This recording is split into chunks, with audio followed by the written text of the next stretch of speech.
இப்ப நீங்க பார்த்துட்ருக்க இந்த மம்மி உலகத்தோட வரலாறையே மாத்துச்சு அப்படின்னு சொன்னா உங்களால நம்ப முடியுதா? ஆமாங்க.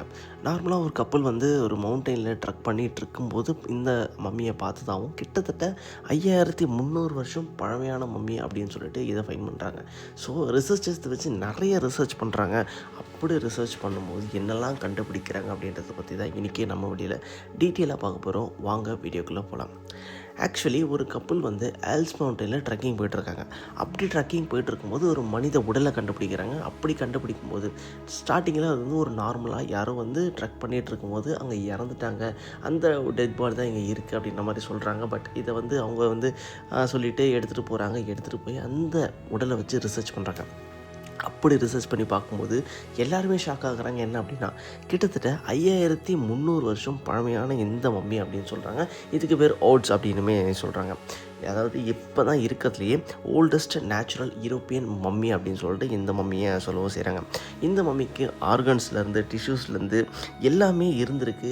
இப்போ வரைக்குமே அந்த 5300 வருஷத்துக்கு முன்னாடி இறந்தவருடைய பாடியில் இப்போ வரைக்கும் ஆர்கன்ஸ் டிஷ்யூஸ் எல்லாமே இருந்திருக்கு.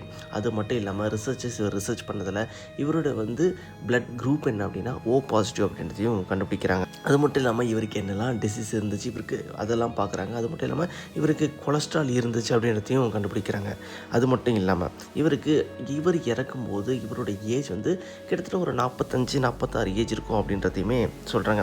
அந்த காலத்திலேயே இவர் வந்து 153 சென்டிமீட்டர் ஹைட்டில் இருந்திருக்காரு. கோட்டுடைய ஸ்கின் வச்சு லெகின்ஸ்லாம் வச்சு போட்டு இருந்திருக்காரு. அண்ட் அது மட்டும் இல்லாமல் இவர் அந்த காலத்தில் மிருகத்தோட தோல் எடுத்து அதில் கோட்லாம் செஞ்சு போட்டுரு. அது மட்டும் இல்லாமல் இவர் வந்து அவருடைய பேக் பேக் சொல்லுவாங்கள்ல, அந்த மாதிரி பேக் பேக்கில் அம்பு கோடாலி இதெல்லாமே வச்சு சுற்றிட்டு இருந்திருக்காரு.